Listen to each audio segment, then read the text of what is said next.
புலவரே, நீரே முக்கண் முதல்வராயும் ஆகுக. உமது நெற்றியில் ஓர் கண் காட்டிய போதிலும், உன்னை சுட்டரித்த போதிலும் குற்றம் குற்றமே.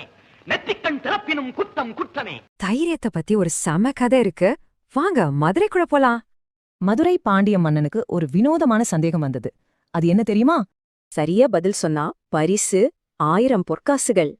தருமீன ஒரு ஏழை புலவர் அந்த பரிசுக்காக சிவன்கிட்டயே வேண்டிக்கிட்டார். என்ன ஆச்சரியம்னா, சிவனே ஒரு கவிதையை கொடுத்து உதவினார். தருமி பரிசு வாங்க போறப்போ ஒருத்தர் தடுத்தார். யார் அது? அது தலைமை புலவர் நக்கீரர். இந்த பாட்டுல ஒரு தப்பு இருக்குன்னு சொன்னாரு. இப்ப பாருங்க, ஒரு பக்கம் தெய்வீக பாடல், இன்னொரு பக்கம் மனிதனோட பகுத்தறிவு. திடீர்னு சிவனே ஒரு புலவர் வேஷத்துல சபைக்குள்ள வந்தார், தன்னோட கவிதைக்காக வாதாட. அப்போ நீங்க வணங்குற தேவியோட கூந்தலுக்கு மட்டும் மனம் உண்டான்னு கேட்டார். நக்கீரர் கொஞ்சம் கூட அசரல, இல்லேன்னு உறுதியா பதில் சொன்னார். சிவன் அடுத்த கட்டத்துக்கு போனார். என் மனைவி பார்வதியோட கூந்தலுக்கு கூடவா? நக்கீரர் அப்பவும் அசரவே இல்ல. பிரபஞ்சத்தின் அன்னைக்கே ஆனாலும் இல்லை என்றார். கோபத்தோட உச்சத்துக்கு போன சிவன் தன்னோட நெற்றி கண்ண லேசா திறந்தார். அந்த சூடு நக்கீரரை பொசுக்க ஆரம்பிச்சது. உடம்பெல்லாம் எரியுது.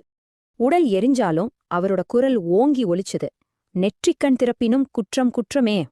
அவரை எதிர்த்தது கடவுளே ஆனாலும் உண்மைதான் முக்கியம்னு நின்னார். அந்த வெப்பத்தை தாங்க முடியாம பக்கத்துல இருந்த பொற்றாமரை குளத்துல விழுந்தார். நக்கீரரோட நேர்மைய பார்த்து சிவனே மனமிறங்கி அவரை காப்பாத்தி ஆசீர்வதிச்சார். அதனாலதான் நக்கீரர் உண்மைக்கான தைரியம், நேர்மைக்கு ஒரு அடையாளமா மாறினார்.